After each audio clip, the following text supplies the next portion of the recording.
Greetings and welcome to a new video about another dynamic system problem.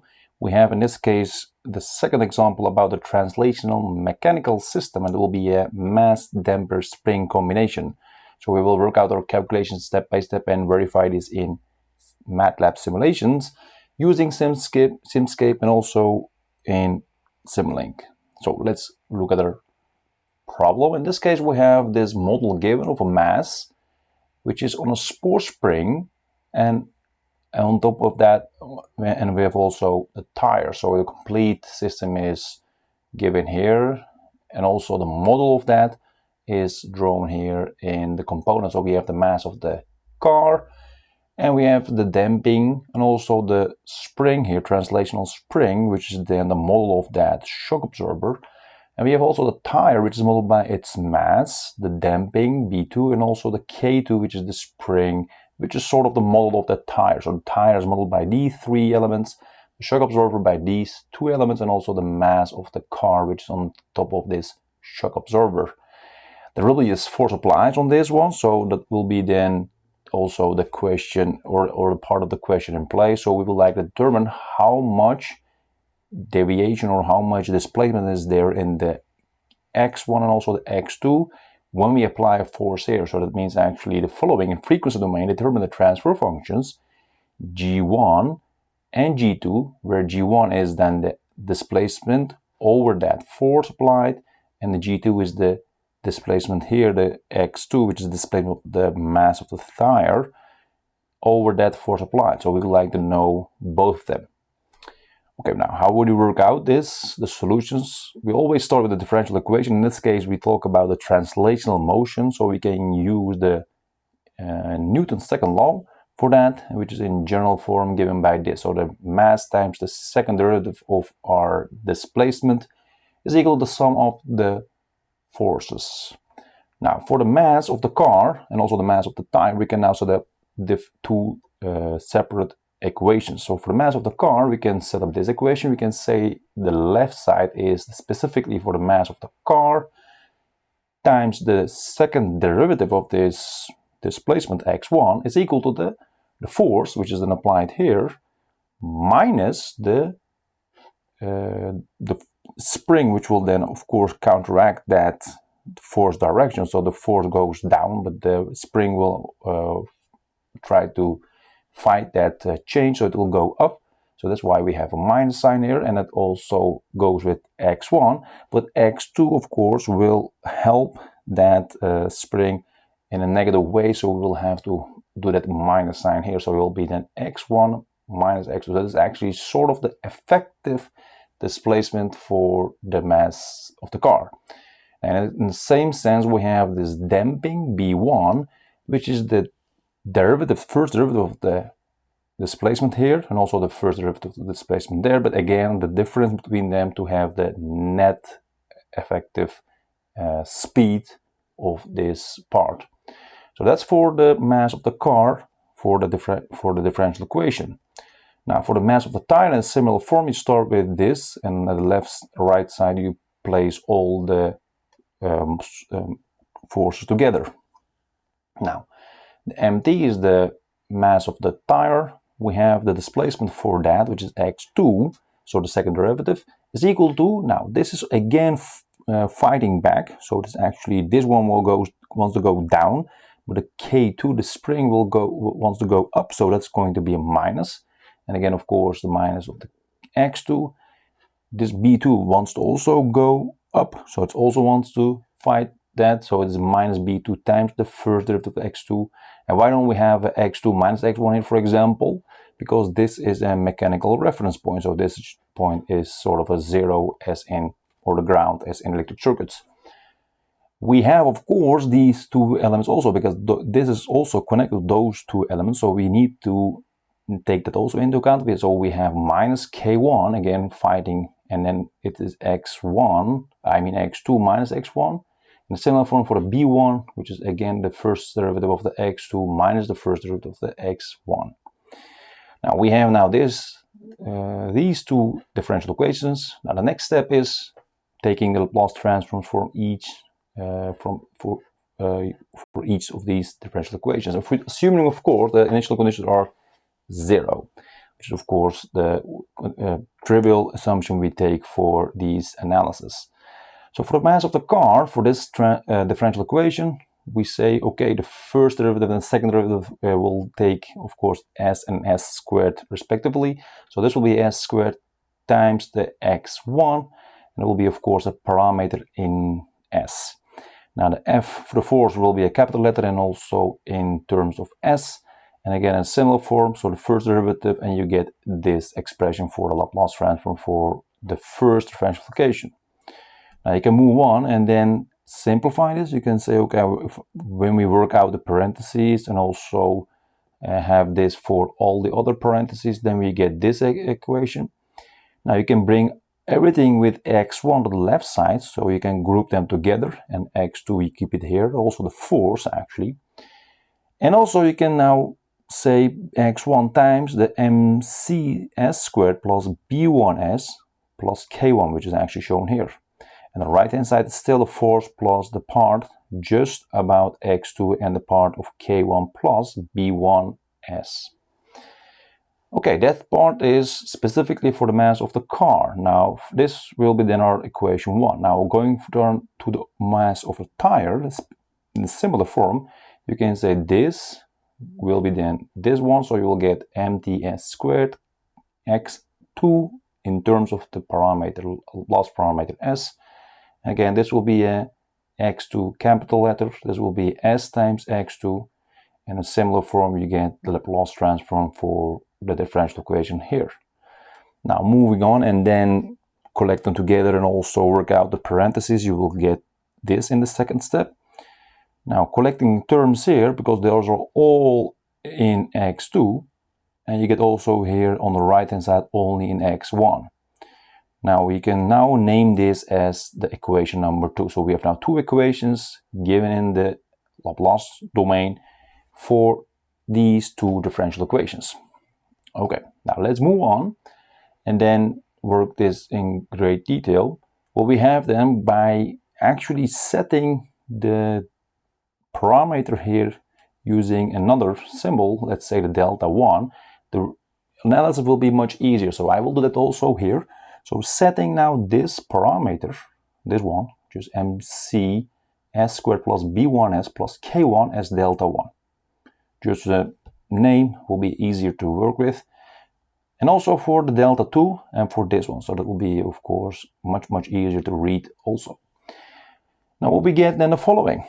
So everything is the same, just new setting, new symbol. So x1 times delta 1 is equal to f plus, and then x2 times this term in the parentheses. That will be still equation 1.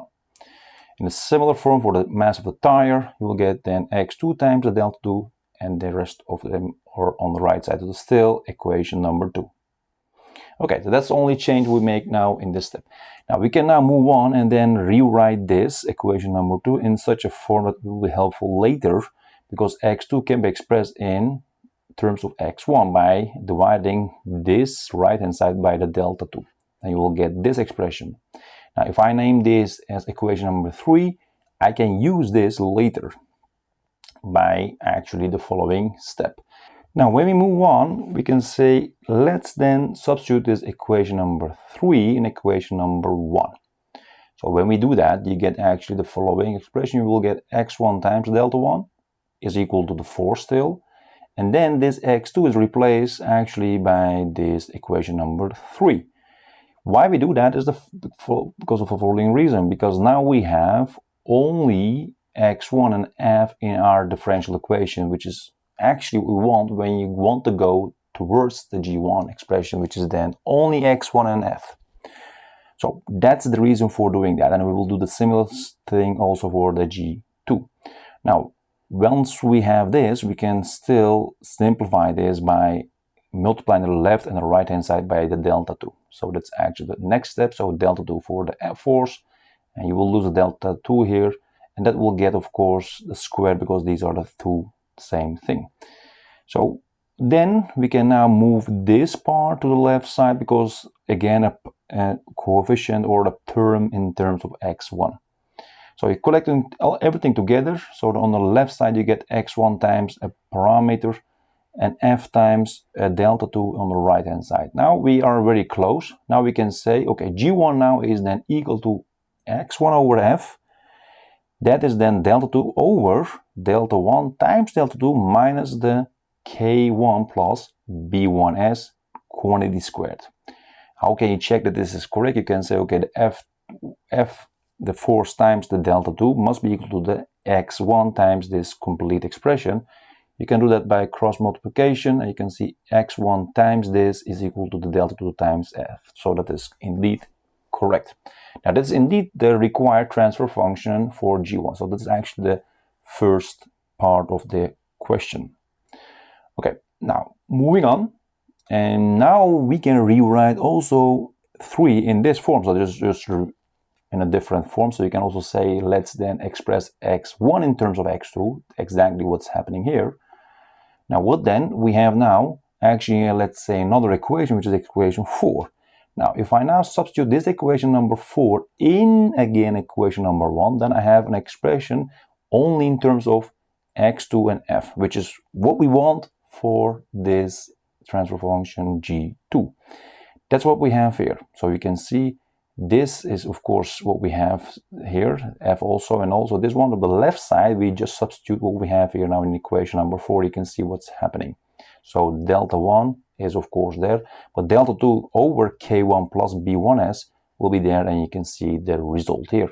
And again, we will now multiply the left and the right hand side by k1 plus b1s, and then collect the like terms together, and then have an expression for x2 over f.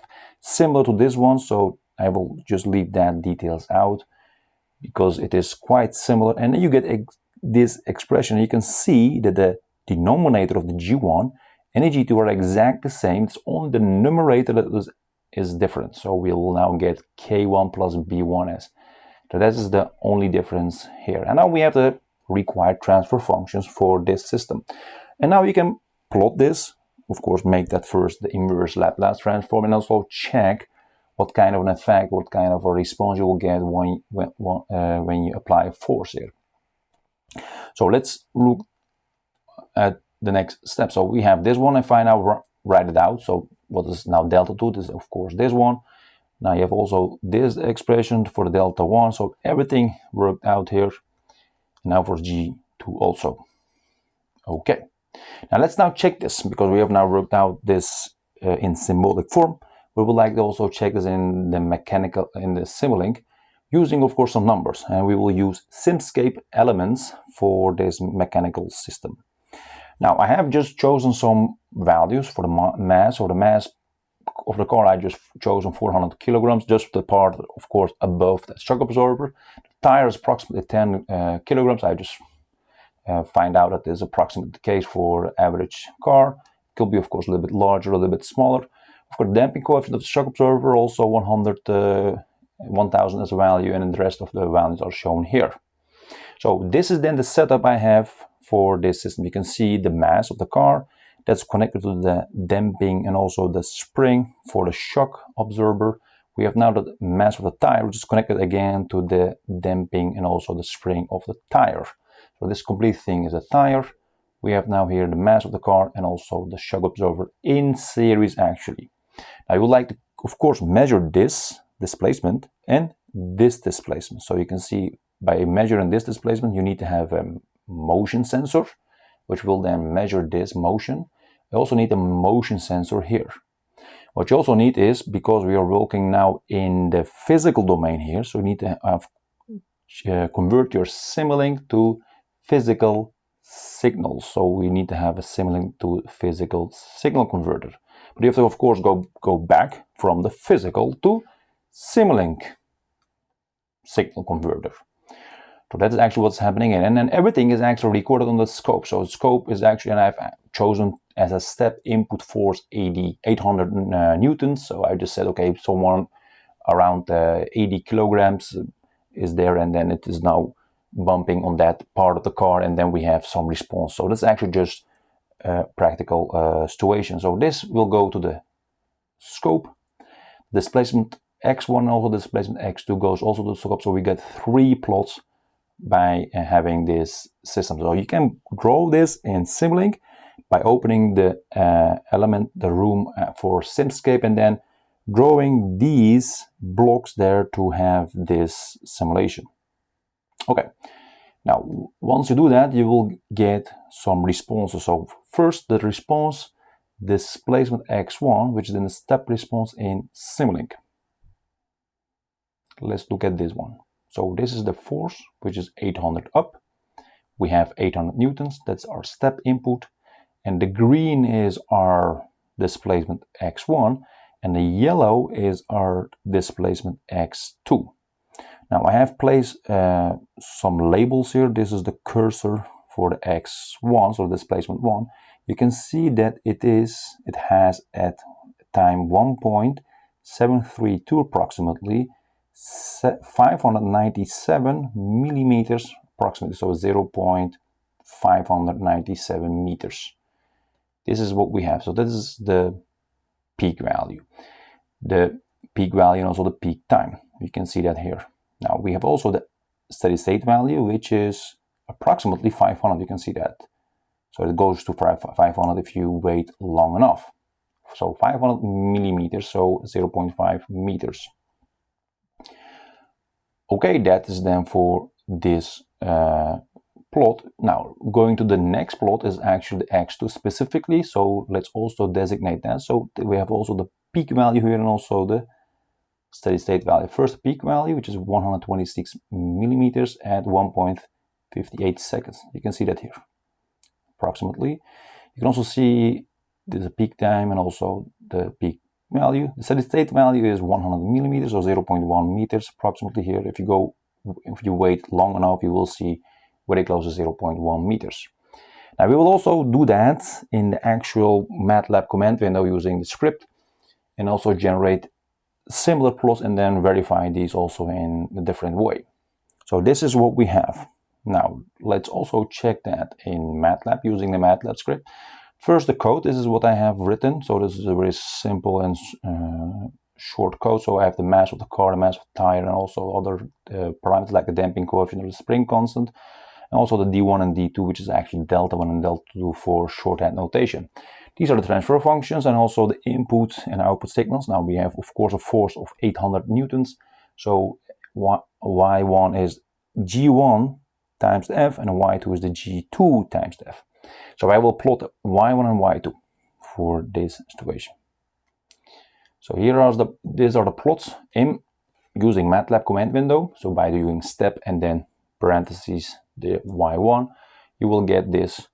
Now you can see here that this is a transfer function, and we have here the info again for the reference.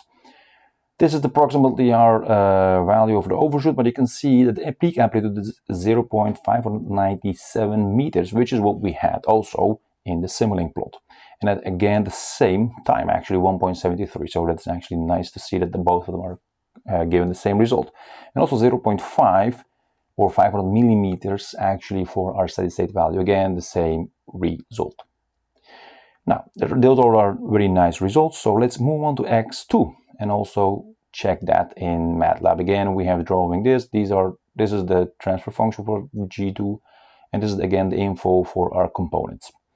Now, here we have the peak value and also the peak time. So peak time is 1.58 seconds, again, as we have in the Simulink plot, and also 0.126 meters, also very close to what we have determined in the Simulink. You can also see that the steady state value is 0.1 meters. That's exactly also what we have determined in the Simulink. So those are really nice results. So we see that this is indeed similar to what we have seen in the Simulink, and also the MATLAB using the command window also produces the same result. So we have determined the G1, the transfer function from going force to the displacement x1, and also the G2 going from the force applied to the system to the displacement x2, which is the displacement of the tire. And we have seen what kind of results we could have. And these are the results. We have also seen that the overshoot actually for x2 is larger than the overshoot for x1. So if I go back just to show you that, the overshoot is here approximately 19.4 and that's for x1. And if I go here, it's approximately 26%. So the overshoot in the mass of the car is smaller than the overshoot in the, let's say, the part of the tire. All right, this is for this example. If you have any questions about this example, the second example of this was on our second example about the translational mechanical system. If you have any questions, comments, or suggestions for this example, please let me know. I will try to answer them as soon as possible. Don't forget to like and share this video such that we can reach more people for this interesting topics. Thanks for your cooperation and see you next time. Take care.